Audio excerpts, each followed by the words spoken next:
in Austin on the 40 acres. On campus grounds, we gather round.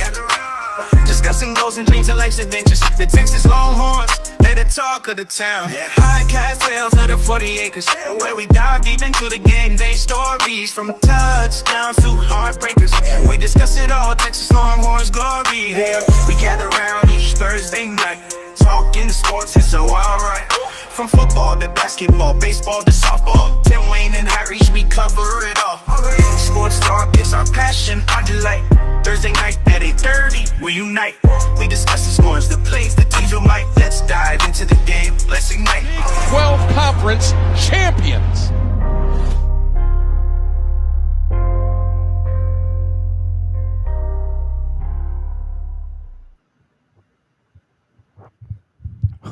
We are back from the forgotten, the land of the black holes. We are back in the freezing cold air conditioner of my household. It is the Longhorn Fan Battle podcast on a late Friday night.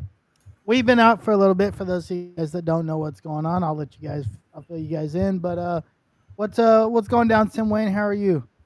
I'm good, man. Just ready to get back at it. Got some things that I want to get off my heart quickly, Okay. and then, go about our merry way as we get ready for those Longhorns to do battle tomorrow around 3 p.m. 3 p.m. kickoff, UTEP, the second of 3 preseason games, quote unquote, right? Yeah. And we'll talk about it. Like, we obviously didn't get a chance to break down the Ohio State game. That was kind of unfortunate. Didn't get a chance to talk about we'll talk about last week's game. But yeah, I was getting ready to do Wednesday night show with my boys on the Colts show. Took myself a little nap because that's what I do, right? My wife wakes me up. She's like, "Hey, man, the air isn't on." I was like, well, "Okay, we'll turn it on." Like, I'm thinking like she's like, "It's not, like, the switch isn't on." I was like, "All right, cool, turn it on." And she's like, "No, bro, like it's not blowing cold air." I was like, "Oh, great, that's fantastic." So, I called the guy to come out here, and before I called him, he was like troubleshooting over the phone or whatever. Something outside exploded, like literally like exploded, like, and there was an explosion. My wife was like, "Dude, what was that?" The neighbor came running out of his house, like literally. That's how loud it was. And I was like, "I think my AC vent just exploded, bro." Yeah. So the guy comes out the next day. He says, "Yeah, your compressor blew up." Oh, Beautiful. Thank you. So they had to order a new compressor. Thankfully, it didn't cost me anything, right? I had warranty. I just had to pay for the labor, right. which is good. So yeah, he came out and he finally replaced the compressor today. About 6-hour job. So I now have air conditioning, and that's why we were back. That's why we've been on, because my setup is upstairs and it's obviously hot. So. Right. At least it wasn't like deadbeat summer. That would have been brutal. Yeah. But we managed a little bit. We had to kind of live out of the guest room for a week. But we're back. We're good. We're ready to roll. And it's really cool up here. It feels really good. I was playing Borderlands 4. I was playing Borderlands 4 last night because it came out yesterday, right? Right. It was so hot. I was like, oh man, I really want to keep playing, but it's too hot up here. Jeez, man. You didn't open the windows or try to turn on any fans or anything like Here's the thing, Tim. I only have 3 windows in the entire house that open. 3 windows? This window right here in my office. Right. Window next door in the guest bedroom. Right. Window downstairs in the guest bedroom. Oh, So we got one of those portable air conditioners, but we can only put them in 3 places. wow. All the other windows don't open. I have a lot of windows. Yeah, yeah. And it's awesome. Yeah, it is know. awesome. Great view. But only 3 of them open.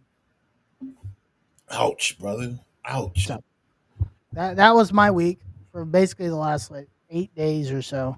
Right. I will probably put this number 2 worst times ever, besides the winter freeze.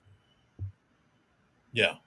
So, but anyway, we're back. We're good. I've got air conditioner again, and now we can talk Texas football. So, Tim, how you doing, man? How are you doing? I'm good. I am I am I've got a little bit of a bone to pick with the Longhorn faithful. I've kind of got a little bit of a bone to pick with the the four. Well, no, I have a bone to pick with sports media. And Okay. I've had some frustrations. Ryan Clark, I've especially within the last couple of weeks has really turned me off as far as Yeah. a fan is concerned. Okay. Just some of the I don't know. I don't think there's a lot of thought to what he's been saying. I don't think there's a lot of thought to what he said about Arch. I don't think there's a lot of thought to what he says about people that haven't played at the highest level. And so, with the mixture of that, and I think that there's some things that Texas needs to do, and they haven't done it, and I'm not necessarily worried because of the quality of the opponents that are being played currently, but in the future, um, I am kind of worried, and I'm waiting to see what these next two games do.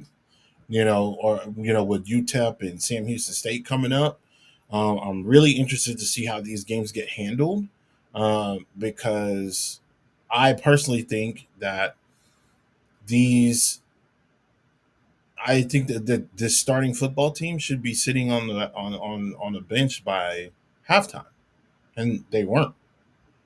Um, well, not all of them, but I am concerned about some stuff, and I know that there was weather last week. It kind of rained out of nowhere, but there's some stuff I'm worried about with Sark. I feel like there's been With a slight Sark, regression compared to last year. what like Steve Sarkisian, the head coach of the Texas Longhorns? Yeah. That Sark. Yep. Okay, that's Yep. interesting. Okay. Yeah. I mean, look, I'm glad that we can the national media can stop talking about Arch. Hmm. Here's why I'm glad. Right. They brought this onto Arch. Man, Right. you took it right out of my mouth, man. You said it. For those of you guys that have watched us, follow us, all that, we don't do this. If you guys go check out our boy Steven from Fanatic Perspective, he didn't do this. If you go check out, Nash, Nash didn't do this. You go check out Orange Bloods doesn't do this. Yeah, Go no, watch Inside Texas doesn't do this. Go no. watch On Football, Fantasy Football, On the Street, whatever they're called. They don't do this. Yeah, on three didn't do it. Josh Pate didn't do it. Nobody else did this. This was all This is a all, culmination of the big sports networks. yeah, Fox, ESPN. Um, these are the guys that do these things. So I get what you're saying. I'm glad. Listen. I'm glad John Mateer beat a mid Michigan defense last week. I'm glad.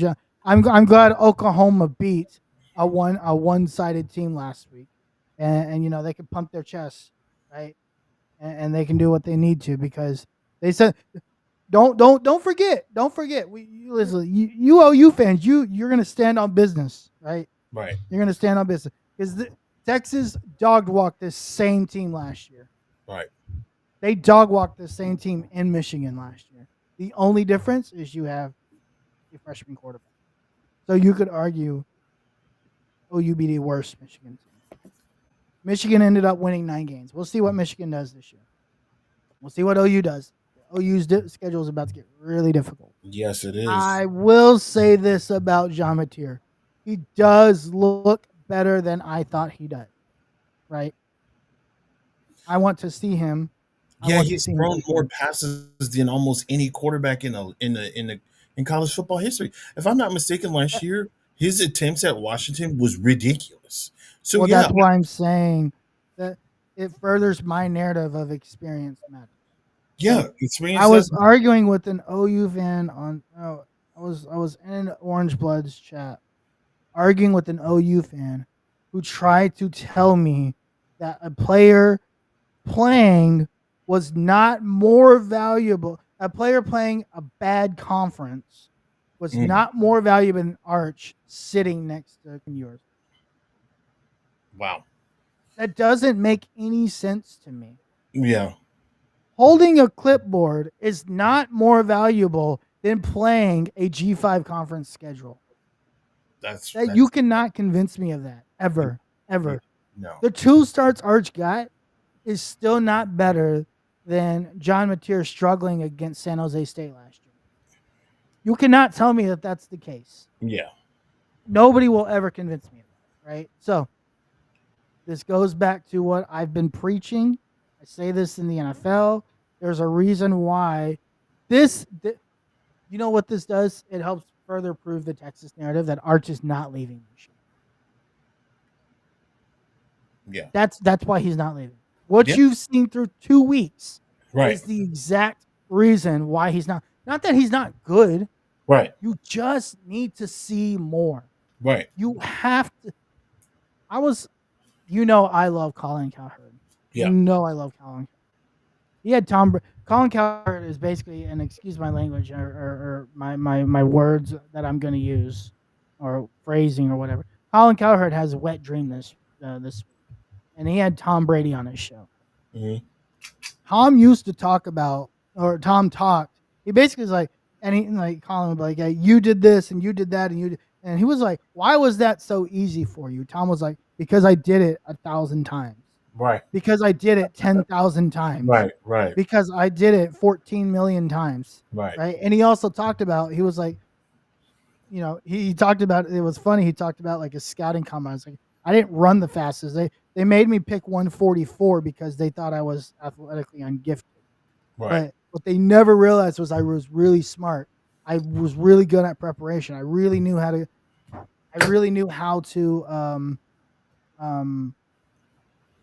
read defenses, right? He also talked about his rookie year. His quarterback at the Patriots, his quarterback coach passed away during practice. He had a heart attack. His rookie year, right? So it was Drew. It was him. His rookie year, their quarterback. Guess who was the quarterback coach? Bill Belichick. Wow. You know what he said? Bill Belichick taught him. He said all they did in the quarterback room was sat and read defenses. In cover one, this is what cover one is. This is what you should look for. In a cover one, this is what this team is trying to do. When you're in cover one, this is what you're supposed to look at. This is how you do this, and when you do this, this route is supposed to do. That's all they did for an entire season. Right. And then he sat behind Drew Bledsoe. He talked about how Aaron Rodgers sat behind Brett Favre. He talked about how who was it? He was talking about some of the guys who are successful in the league right now. Like he talked about like Sam Darnold, Lamar, these guys that are like drafted later. Bo Nix. He talked about like Bo Nix. Of course, Bo Nix looks good now. He doesn't look like he's struggling right now, but of course he had a great season last year. He's seen it a lot. Yeah. Right. He also talked about how like you can't get. He talked about a lot of different. And I was like, man, post Patriots Tom Brady's like one of the coolest. Post Patriot Tom Brady is great, and he's even better now. He was awesome. Post Patriot Tom Brady is actually pretty cool because I feel like he actually got to be himself and show a little bit of his personality. Yeah, he is nothing like he was ever portrayed to be like in New England. So my point being, Arch is going to make mistakes against San Jose State in his second start as the starting quarterback. Yeah. This is really his second start being the guy. Right. This is the best thing Sark did last week, and it doesn't matter what Arch did on the field. The best thing Sark did last week was let Arch play the entire game. Not worried about the score, not worried about why did Sark do that?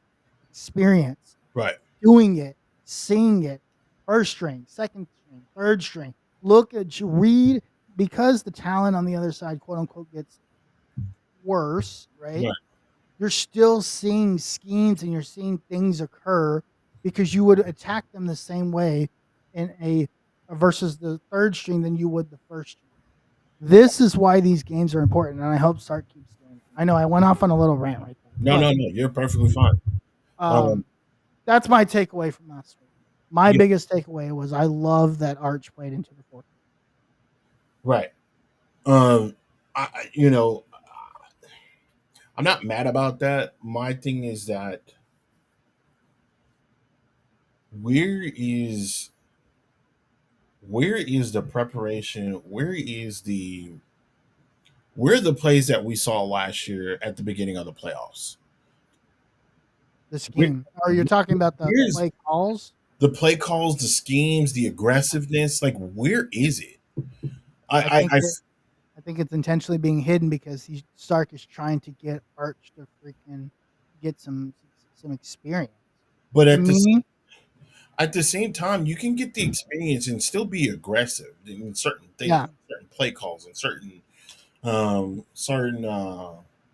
instances and certain situations and things like that. I and this is what really kind of made me upset about the first game, and I'll just kind of go over what I felt about that first game against Ohio State. I felt like that game was very much winnable, even in the late quarter when they were down. I still felt like that was a an opportunity for Texas to go up there and grab a good win. I think there was a lot of bonehead mistakes. I think there were a lot of I would say with it being the first game, I'm expecting first game jitters, big game jitters, things like that. However, you cannot continue to make the mistakes that you did last year that cost you the same opportunities to win the game against Ohio State in January in late August. You can't have it. I You can get it. you cannot have that. I get Um, it. But it's not the same team, It's not the same team. It's not right? the same team. However, it seems to be a constant thing. It does seem to be a constant thing, and I'm not asking for a penalty-less game. I'm not asking for that. I'm asking for I'm asking for you to be as penalty free as possible when it matters. There's been too many times where we've seen um, a false start or a holding on the opposite of the opposing side of the field. Um, Routes not necessarily being completed, balls being put in the dirt. I don't understand what that's all about. Not one time have I seen so many Texas quarterbacks. I've never seen Tech. I have never seen a Texas quarterback just put the ball in the dirt as much as Arch has done. Bro, And that, we never saw Gerard Hurd put the ball in the dirt like that. Or Tyrone Swoops. And we've had some bad quarterbacks. we've had some quarterbacks we've had some questionable quarterbacks. True, I that is a concern of mine That is weird. because Um you sent me some weird. information. You sent me what's his name, Brett. I forget his last name, but he was the former quarterback at Green Bay. He was Oh, Aaron Rodgers yeah. back for like 5 years. Kurt Benkert. Yeah. Binkert. I think he even won a Super Bowl with them as their backup. Maybe. Yeah. But anyway, he broke things down, and a lot of stuff. He was being very honest, and I appreciate him for it. Yeah. Talking about It was. his mechanics are just bad. Yeah. In that, I don't know if that's because of nerves. I don't know I don't what know it's what like it to play is. in front of It's 100,000. so I don't know what it's like to play in front of 100,000. I don't know what that's like. I played in front of 10, but not 100. Anyway, um, that was it's still very alarming. It happened last week, and I'm like, what's going on? And you know what? The only thing I can think of at that point, I was like, maybe it's just because it was raining, the balls were wet. So I'm like, man, maybe it's a wet ball. But I'm like, these are one back to back, 1 week after the other, two literal opportunities for Texas to put points on the board, move the ball, get their wide receivers some focus. I know those wide receivers right now are currently frustrated. They have to be. They have to be frustrated. Um, they 'Cause there do. there have been some stuff that Sark has had that has been schemed open that looked brilliant, but it's not happening on a consistent basis. And I don't know. It's like I understand, and we talk about this. I talk about this every single year. I've talked about it since Sark has been there. Sark will downplay to his opponent. He will hold. He will hold calls. He will hold formations. He will hold looks to and run his very vanilla playbook until he gets into conference play, or until he gets to Oklahoma, or until he gets to Georgia, or until he gets to. Now is not the time to be doing that. To me, in my opinion, you need to be running on all cylinders right now. I'm Here's not what saying, I'll I'm not say. saying hit the panic button. I'm just saying there will be other things. You've been doing this for a long time, dog. There's some stuff, there's some wrinkles that you can implement into your game plan that other people have not seen, or other football teams have not seen, that they may have forgotten about. You've worked in the NFL. You want to run a pro style offense. You've got Atlanta's entire playbook. I know you got that because you probably came up with it. Go pull something out of there. Give us something. But with these, you've got a Ferrari and you're driving in a parking lot full of speed bumps. Like what are we doing here? What, like, go either get out of that area, or get a different vehicle. And just, if you're gonna be vanilla all the way. But don't give me something, give me a little bit and then rein it in. Don't give me this beautiful setup and then rein it in. And then you got a quarterback that's currently inconsistent, because we have to be honest about it. He is not really He's consistent. not played well. He's not playing Yeah, well. he has not played well. So I don't know. It's just it's a frustrating time, because it's like, man, we're here, we're Yeah. here, and it's like, what we've been waiting for this. This is what we've been waiting. Yeah, that's what it feels like. It's like This is this what we've is been what we waiting for. waited for, right? Yeah, I'll say a couple things. Arch was terrible week 1, right? Like there's for basically 3.5, 75, 85, maybe 90% of that game he was bad, right? yeah, If you go back to last week, the very the second drive, Tim, where it went, Ryan Wingo was wide open on the slant, dog. and Arch put it on the money and he dropped it, and there was nobody there. We put so much on Arch in week 1, right? Yeah, We haven't talked about how bad the wide receiver play has been in week 2. Through the forget week 2, the entire season. yeah. Minus Parker Livingston, which I found out that's how you pronounce it, Parker Livingston. Minus Parker Livingston, these wide receivers have been atrocious. Ryan Wingo, nowhere to be found. I don't even know where. Does he even play? Like, I don't know what Ryan Wingo is doing half the time. I mean, obviously, Jalen McCutcheon's played a couple of ways.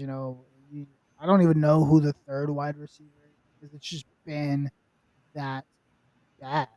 Like, wide receiver play has been really, really, really, really bad. Right? I would say our most are the Oh, DeAndre Moore. Yeah, DeAndre Moore hasn't done anything. the one bright spot of our offense outside of Parker Livingston. That run game looks real nice. Does it? If you can stay consistent with it, if you can stop giving the same looks, it looks great. I thought it looked good in week 1. I thought it got worse. It got vanilla. I thought it got worse. It got vanilla. It's the same thing. It's the same thing. It's the same look. Like, These scouts, regardless of where they are in the country, whether they're at a 1 AA school, whether they're at a Power 5 school, Group 5, we all know, and I'm saying we because I'm saying people that have either played it or watched enough of it to understand, like, you can look at a formation and be like, oh, I saw that last week. If you're studious enough, you can look at something and be like, I saw that a couple weeks ago. This could possibly happen. This or this. If they add a new wrinkle with a formation switch, or some type of motion going into it, you never know, Awesome. until you Yeah, actually see it. But for Yeah. honestly, these last couple weeks, it's been the same old shit. It's not fun to watch. I'm not asking Stark to open up the whole playbook. I'm not asking for that. But you got to give us something. You got all these guys out here. Get them open. That's all I'm asking for. You can't run a vanilla offense and expect these guys to get open. These coaches have tape. These coaches aren't stupid. These coaches, just because they're not coaching in a large school, don't they know what they're seeing. Right. Just give them something. Give the defense, give those coordinators and those coaches an opportunity to be like, what the hell do we do with this? Right. I don't know what's going on. Give the defense an opportunity to be like, what? I don't know what this is. When Sark was at Alabama, did Sark call anything vanilla? No. No. Why are we doing it right now? That sugar coat, that holding back the plays, that shit's got to go, bro. I'm sorry, it's got to go. You got to give us. I think it's these people something. But if you remember that, even that year, that was it 2020, 2019 year, the year Devontae wins the Heisman, right? Yeah. But even though that year, they didn't start going off until the second half of the season.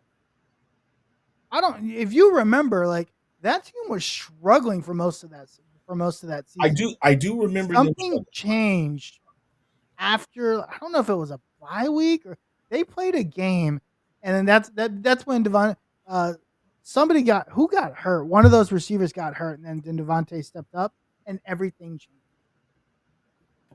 I can't remember who. When Jameson Williams that gets hurt? I think it's Jameson Williams gets hurt. Yeah, because he comes in the NFL the next year. He drops to the Lions. I remember. Mm-hmm. And then after that happens, that's when Devontae starts going on. Devontae basically did all his damage in the second half. Yeah. So, but the thing is, those receivers, those are like 2 or 3 year guys. Yeah.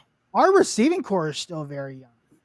And I think what it is Sark is trying to teach them the vanilla parts of this offense in real time as they're playing the game before adding his own wrinkles. I just don't think he's confident that they understand the offense at its base level.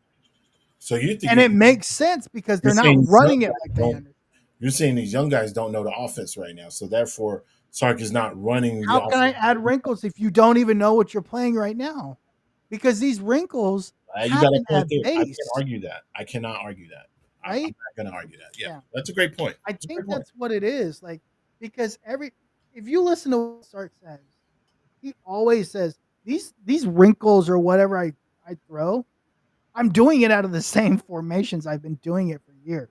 Yeah. So to me, that says if he's not doing the wrinkles, it could be him, but it also could be he doesn't trust that they can do the wrinkles because they can't do they can't even run a slant and catch a slant wide open that he schemes open for basic concept slant against San Jose State.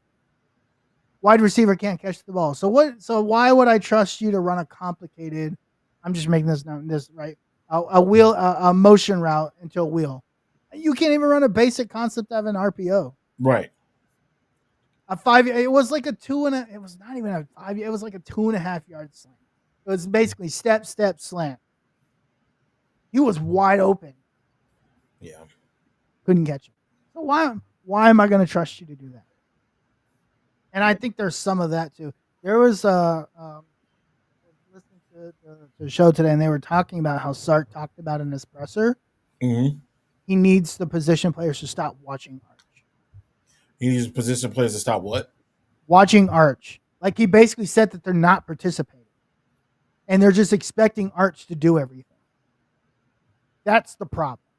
We're like getting into this like very, very scary territory that Texas football has been in before, where it feels like internally, based on what I'm hearing, is like the players are just thinking things are going to happen because it's Texas. Because they're Texas. That's what happened with the Charlie Strong regime. And he said that he was like very hard on them this week. So we'll see what that means. You gotta crack the whip, dog. Like you Yeah. gotta. We cannot. That cannot happen. You cannot go to a place to where guys are complacent just because you're at Texas. Listen, You're the new regime. Yeah. Sark, Quinn, Golden, X, Bijan. These guys helped rebuild this, and they did it with like hard work, blood, sweat, and tears. You cannot just be like, well, hey, they just put that stuff on the field, whatever. That cannot happen. Please, please, please, please. I hope that's. Yeah. I really hope that's. So that's very scary to hear. And it sounds like a panic. And I wasn't in a panic. I heard that today.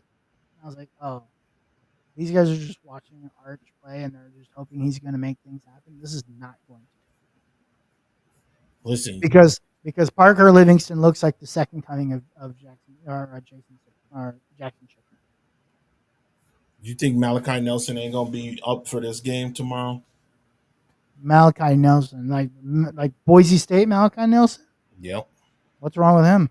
He's coming to UTEP. Oh, he plays for UTEP?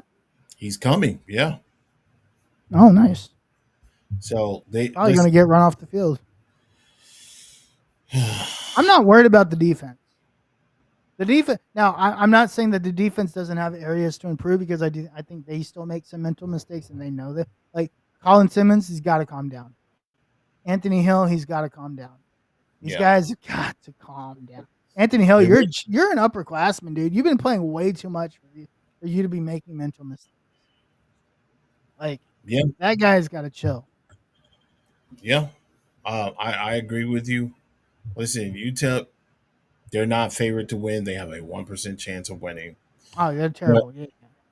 But that still doesn't give them an opportunity. You think they're like, oh, listen, we're better than you. We're better than San Diego State. We might be able to get. They only put up 38 points against San Diego State. We could possibly do something. That's what's going to happen if you continue to not put these people away, not put these guys away, and step on their necks very early.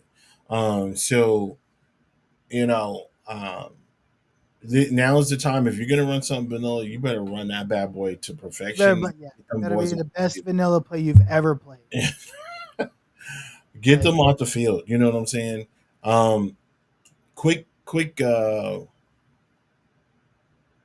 Quick question for you. How?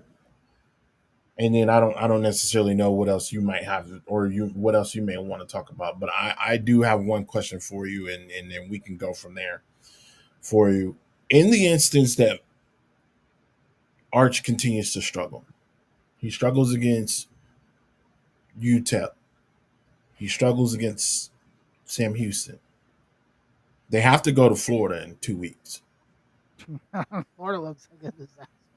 Florida looks like a disaster. But they're gonna wake up for that game.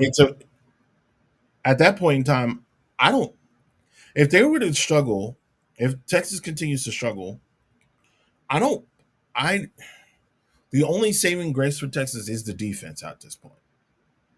Yeah, and it's going to keep them in a lot of games. It's going to keep them the in offense can figure it out. But if that's the only reason why I'm not like panicking. But if the offense can't put points on the board, that is scary.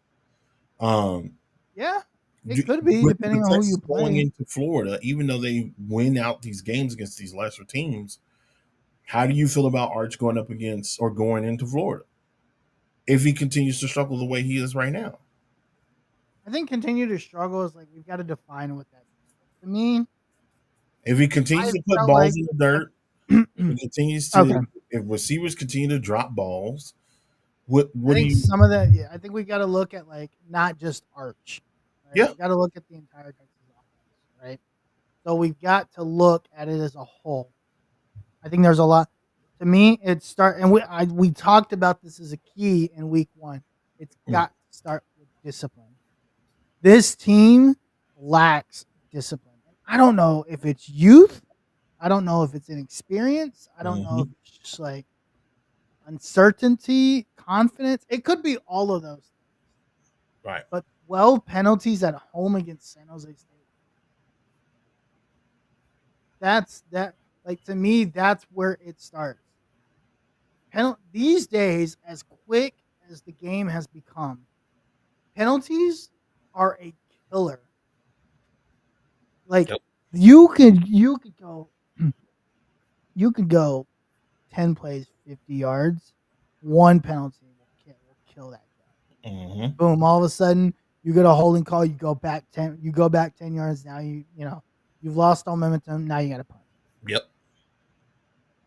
The discipline of this team, like I think that's where it starts this weekend.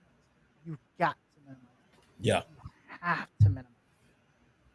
You need less than. You've got to get down. Well, we'll just take stats, right? Give me less than 8 this week. Offensively, to me, DJ Campbell should. You know what? DJ Campbell, I'm going to check real quick. Should not have any false starts. Like Jesus, like come on. We know that's not gonna happen, man. That's the problem. That's why you came back. You came back for that. Yeah. Right? These are the things DJ Campbell wanted to fix, and he has not fixed them Yeah. against worse competition. And that, like to me, that is a problem. Like that is not good enough. Right.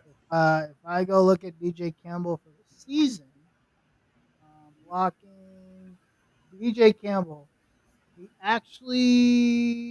only had 2 penalties so far this year, but they've been costly penalties, right? Yeah. And then the play on 4th down against freaking Ohio State, the exact same play they got you on less than the very last game you played. The exact same play on the last play that you played last season. You did the exact same thing. They're not doing anything crazy. They just brought a guy who stood up and just came off the edge. Like there was no stunt. There was no, linebacker over the, standing on top of the defensive line. There was nothing crazy. Literally, defensive end on the furthest side, outside shoulder of you, right? Just rushing it. That's all he did. You didn't even see him coming. You stood straight up. So clear. Had we not been in the situation that we were in at your house having a grand old time, I would have lost my shit. I would have too. I kept it in for the sake. There's a little kid there. I was about to go off. I was so mad. I was like, "What?" After y'all left that, man, I literally, I told my wife, I was like, "What? What the hell was that?" Like it was so bad. Like you cannot. Your last play against the same team cannot look the same because you look like DJ Campbell has zero excuse. That's the one guy I have no empathy, no sympathy, no. Like to me, what that tells me is you do not learn. And if I was an NFL scout, which I'm not, and I don't know how to scout at the highest level, and I saw that on tape, I was like, guy doesn't do it. He doesn't learn. I don't want him on my team. I don't care how good you are. I don't want him on my team. It was so bad. DJ Campbell, by the way. Let's see. DJ Campbell is actually not doing. He's a terrible run blocker again. 61.9 run blocking ratings last week against San Jose. Yeah, it's not good. 61.9 as a fourth year starter is terrible. That's not great. That's not good. Fair. Yeah. Um, Come on, dog. against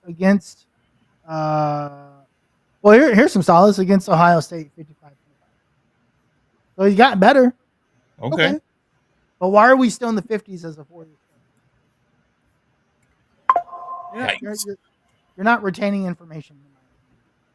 And at the highest level, to me, you're unreliable. Like in the NFL, if a guy was that inconsistent, you just become unreliable. Right. Don't play him. Don't play him. That's how guys get cut in preseason in the NFL. Yeah. So. All right, Tim. I'm done talking about the bad. Tomorrow, name 3 things you want to see from this team tomorrow. Yeah. Tomorrow, I think it'll be a blowout. I think Texas will at least put up 40 points. I'm not saying that they're going to put up 70 or anything like that, but they always get to that 40-point mark. Again, I'm just looking to see how things are going to go. Looking to see people are going to be clean, play a clean and complete game. That's all I really care about. That's all I really want is a complete game. I want to see some consistency on their offense. I want to see consistency from a running standpoint. I want to see consistency with the wide receivers. That's all I care about. I don't care about nothing else. You got 2 weeks to really get it into gear. Does Florida look like crap? Yeah. Are they going to look like crap forever? I don't think so. So, and again, you are Texas, and people get up for that, and people get motivated because they want to see you fall because of the hate for the brand and the program. So you really got to be on your P's and Q's because people are looking to knock your block off. Like literally, that's what it is boiled down to. It's not.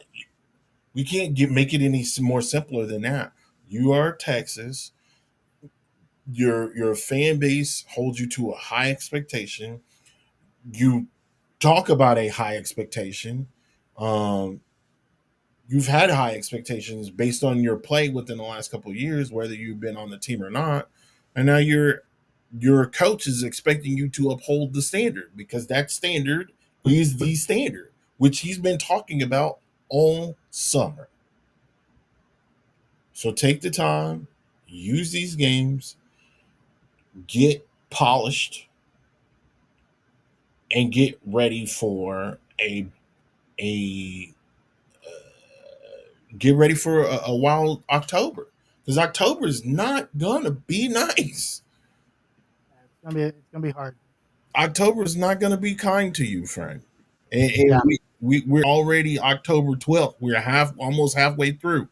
So, you got Kentucky coming. I mean, you got Florida, Oklahoma, Kentucky, and Mississippi State. Those are not going to be easy, especially if you're playing like that and being inconsistent. Those games, you're going to keep them in those games. You don't want that. Period. Yep. That's all I got. Yeah, I'm just going to keep it simple. To me, it's discipline. Stay disciplined. Do the simple things correct. Yeah. Do your job. Go execute. Do your job. Do your job. Do your it's job. that simple. Yeah. That's what defines success. Yeah. Do your job. To me, I don't like Texas. I think might put up 40 something, right? I don't know. Don't really care. Probably, but I would guess like 40-0 or 40-3, right? But like last week, 39-10 or 7, I think is what it was. The game was never in doubts, right? Yeah. But The simple mistakes could have made that. That's like in a game like this, a drop on a wide open screen pass that has a lot of green daylight is what could turn 40 to 60, Yeah. right? And because that opens the floodgates. You catching a pass like that, slant pass that Ryan Wingo catches and taking it to the house deflates teams. Yeah. It's an A absolute. UTEP It's an yeah, absolute confidence killer. If killer. you're taking slant routes from the 10-yard line or the 20-yard line and you're housing them, Yeah. On oh one side of the hash, on like the far right side of the hash, yeah, right? And you're bringing it all the way back over. Dude, do the simple things right and stay disciplined. I think that's it. Like to me, that's all tomorrow. I like Do the it. simple things right. Stay disciplined. This and then if we can't do that right, and next week we're like, well, why doesn't Start call Spider 2 wide banana and have a wheel route in motion that comes out of the opposite side of the field? Well, because Ryan Wingo couldn't catch a 2 yard. Why would I reward you with cool, fun plays when you can't even do a 2 yard slant and catch a ball? Yeah. Yeah. I have no confidence in you. That's why I'm Right. not doing it. And to me, that's what it is. That's why Stark hasn't called a lot of crazy stuff, and even just to try it out, Right. because they can't do the simple things right. Right. Okay. So I I'm can't not trust mad. you. I'm Because not That's how, knocking that's, that's how that's how people. That's how you can lead people together, right? Because if you run that slant the wrong way on a trick play or something, and you run into a double coverage, or Arch throws it poorly, you can hurt somebody. Yeah. We've seen it. Yeah. We've seen it. Yeah. So that's why we don't. That's why we got to do the simple things. All right, Tim. Real quick before we get out of here, a shake up in the top 12 from last week for you. Yep. I just want to go through this real quick, and we'll get out of here. Let's talk about your top 12. You've had a lot of movement in your top 12. I really didn't have a lot of movement. Yep. Why don't you talk about? Let me see. Why don't you talk about the movement in your top 12? I thought Clemson absolutely looked like hot dog water, even though they managed to bring out the win. Iowa State, they look very complete as a team. I like what they're doing with their tight ends, their tight end movement, the way that they're utilizing and scheming their tight ends, I think is fantastic. And so I'm interested to see how they turn out. Florida State, what a fucking turnaround! From what they looked like last year to right now, Florida State can dog walk anybody in here. They've looked the most explosive outside of Ohio State playing Grambling. Like they look to be the most explosive team. I know Oregon's what they've done against their opponents, Penn State and what they've done against their opponents. Georgia struggled against Austin Peay. Like what? And the only reason why they're up there that high is because of the simple fact that they won the SEC last year. Yeah. That's it. I got Texas at 6 because I'm like, I haven't seen enough for me to drop you or drop you below Miami. But at any point in time, I think right now, if I'm looking at anything, Florida State's the most dangerous team in America. I would agree with that. I think Florida. Obviously, me being an underground Florida State fan, I like to see this. Right? I think Florida State's playing really well.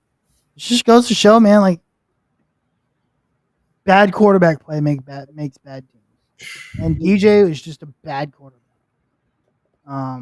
It was just bad, and he also wasn't. I don't think he was set up for success because he wasn't a fit for this system. No, right?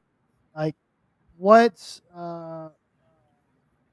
how Norvell wants to do is not what DJ's strengths were. Yeah. And Castellanos was actually really good at Boston College for Bill He was O'Brien. fantastic at Boston College. And he's going to he goes to show like he's good here too. Like Yeah. he's a really good quarterback, and that guy is really good. So I think Florida State, Miami, FSU, this trio has become so fascinating. Yeah. Yeah. I'll call them the Florida trio has become so fascinating Mhm. because they all play each other. Mm-hmm. They're all going to play each other by the end of the season. Yeah. Miami, Florida State plays, I think, in a couple weeks. USF plays Miami, I believe. They might even be this weekend. Might Yeah. be tomorrow. I Uh, can double check that real quick. who That might plays? be. No, Florida plays. Yeah, it's tomorrow. Miami plays South Florida Oh tomorrow. my God! Thank God. This game Oh all of a yes. sudden becomes Oh so yes. interesting. Oh yes. Oh, I thought that This was the game following week. I thought it was the that following week. that is a night game. Oof. Oh no Oof. no, it's I thought that game was a 3 p.m. game. an afternoon game. Boy, what a Yeah, week. that's a 3:30 game Whew. on the CW network. On the CW network. This what? That's the CW All game. right, Oh, dog. you got to keep in mind. You got to keep in mind these games are already predetermined, so like they can't change it. The CW? The CW is going to hold that one tomorrow. So CBS basically. That's the CBS game. Like what used to be the WB? Yes. Oh wow. All right, let me finish off. We got better things to do. So So yeah, that's a fascinating Florida game. This State trio becomes so fascinating. Florida State to me is the best, is the most one of the most dangerous teams in the country. Everybody else kind of stays the same. LSU, um, can't wait to see that tomorrow. LSU, Florida's playing for their season tomorrow.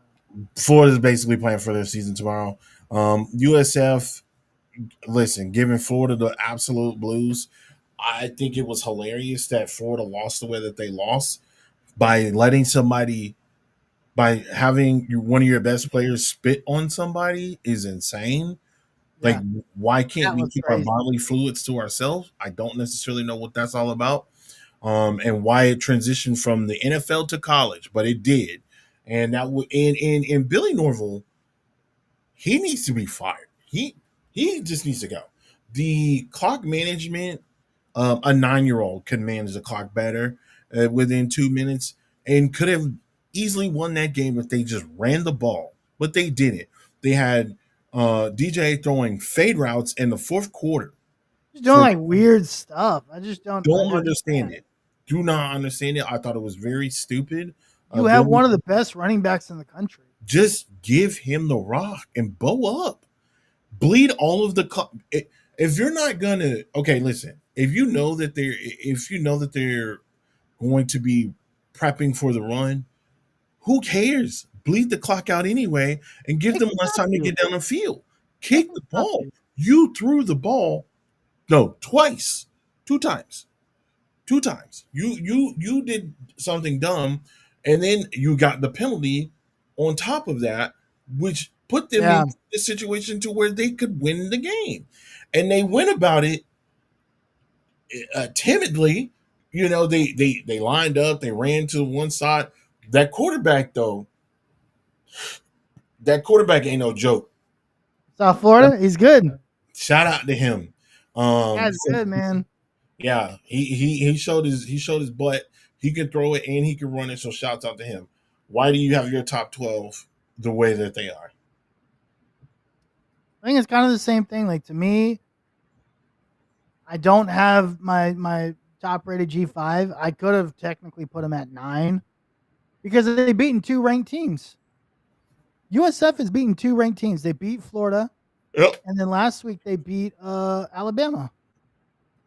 No, sorry, not Alabama. They beat who did they beat last week? They beat another ranked team. I can't remember.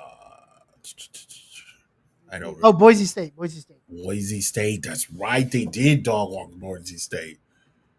They stomped Boise State. So to me, I Yeah. could have made an argument to make them like 8 or 9, right? But I Yep. didn't. Florida State's on the rise. I was impressed with what I've seen from Castellanos. I obviously liked what I saw from them against Alabama. Mm-hmm. I wanted to see what it looked like coming off of the high of that game, how they would take it. They handled it. Right. That makes a lot of sense. Ohio State, whatever whatever week 2 brings or whatever the first 2 weeks bring, Ohio State is clearly best, and the best team, Right. and they're in the national title. So hold on. Penn State, wonky. They looked really wonky. I have Oregon at 5. In retrospect, I probably should put them at 2. Hmm. Oregon looks buggy. They look amazing, and they decimated Oklahoma State. Happy retirement to Mr. Gundy there, but he's gone. Yeah. He's getting. I think it's time for him to go. Yeah. They might win 2 games this year. That team looks That team looks terrible. terrible. They look really well. Georgia, these 3 kind of left in there. Miami kind of left in there. Or sorry, Texas kind of left in there. Yeah. Everybody else just kind of chalk. I dropped Clemson now because they looked terrible. Clemson looks terrible. And even the way that they turned it on, within that second half, like no. It doesn't matter. Like yeah. What I'm seeing with Cade Klubnik is exactly why I'm telling you Texas fans. What I'm seeing with Nussmeier is exactly why I'm telling you Texas fans. CJ Carr in Notre Dame, that guy looks good. He looks what? He looks good. Good quarterback. So yeah, and then just South Carolina, just kind of smack dab in the middle. We'll see what South Carolina. Yeah. We'll know about South Carolina here in the coming weeks as we get into SEC play. I still don't know what they are, and I'm not confident that I know who they are. They beat Virginia Tech, but then they kind of struggled with their South Carolina State, but then took off. They get Vanderbilt this week. At Missouri, very, very intriguing game, but Missouri looks good. Yeah. Right? South Carolina has a stretch here after the Kentucky game. At LSU versus Oklahoma versus Alabama, at Ole Miss, at Good God. That we'll know who South Carolina is. Right. We'll know that 6-week stretch. We'll know who. So we'll see. They also don't look great offensively, minus Nick Harbor and Lenore Sellers. They just kind of look meh. So again, I think a lot of these teams are figuring it out, and I think this is why Texas could afford to play Arch this year versus last year. Right. There's not a lot of experience out there. A lot of new quarterbacks, and there's just a lot of bad quarterback play across the entire country. Right. Like there's just bad quarterback play. So this is why I'm telling people don't panic on Texas. The quarterback play across the entire country is atrocious right now. So let's calm down. Let's calm down. All right. All I got. You got anything else? No, I'm good, man. All right. Well, let's get out of here. Just real quick, where can the people find you? You can find me at Tim Wayne on Twitter. You can find me at LH Fan Battle on the Twitterverse as well. You can find us on TikTok. Appreciate y'all sticking with us as we try to navigate these sands. We'll be back for sure tomorrow. We got some stuff we're going to be posting tomorrow. Just the in-game reminders, where you can watch the game, what time the game comes on. We'll get back to that. So appreciate you sticking with us. And, look forward to chatting with y'all next week about this game that we're playing tomorrow against UTEP. And hopefully we see some better results. Yeah, you can find me, again, at the Uncle Gandhi also as well, LH Fan Battle. We're back. I have air conditioner now. I can focus and be a normal human being in Texas. And we'll get back to all the content. We'll be more active. I apologize for the hiatus. I just had to find ways. That means everything upstairs. So but we are back. We're back into it. This is us. We're out of here. My name's Harish. This is my guy Tim Wayne. Enjoy all the football tonight. Welcome, Warren. Peace. Till Gabriel.